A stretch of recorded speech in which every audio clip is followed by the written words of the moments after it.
আলোচিত সাদিক অ্যাগ্রোর দখল করা রাজধানীর রামচন্দ্রপুর খালে তৃতীয় দিনের মতো উদ্ধার অভিযান চালিয়েছে ঢাকা উত্তর সিটি কর্পোরেশন। অবৈধ স্থাপনা গুড়িয়ে দেওয়ার পাশাপাশি সেখানে চলেছে খনন কাজ। আমাদের কাছে সব গ্রাহকই প্রিয়, তাই তো সারা দেশে ক্যাশ আউট চার্জ সবচেয়ে কম।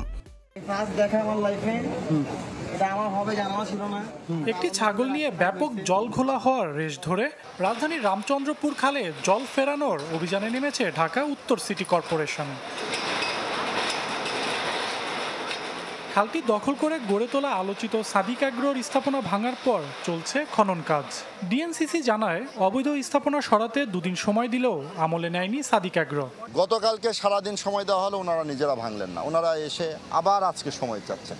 এইভাবে তো বৃষ্টির মধ্যে রোদের মধ্যে মাঠে ঘাটে সারাক্ষণ দাঁড়িয়ে থেকে সময় দেওয়া যাবে, যে কারণে ভাঙা হয়েছে। খালের আশপাশে থাকা সব অবৈধ স্থাপনা ভেঙে দেওয়া হবে বলে সাব জানিয়ে দেন নির্বাহী ম্যাজিস্ট্রেট। তবে সাদিক অ্যাগ্রোর পাশে থাকা একটি দালান ভাঙার ব্যাপারে প্রশ্ন করা হলে এড়িয়ে যান তিনি। সরকারের উপরে কোনো ব্যক্তি ক্ষমতাশালী নাই, ঢাকা উত্তর সিটি কর্পোরেশনের উপরে কোনো ক্ষমতাশালী ব্যক্তি নাই। কোনো ক্ষমতাশালী ব্যক্তি আমরা দেখি নাই, আমাদের সামনে কোনো ক্ষমতাশালী লোক প্রভাব দেখাতে আসেনি।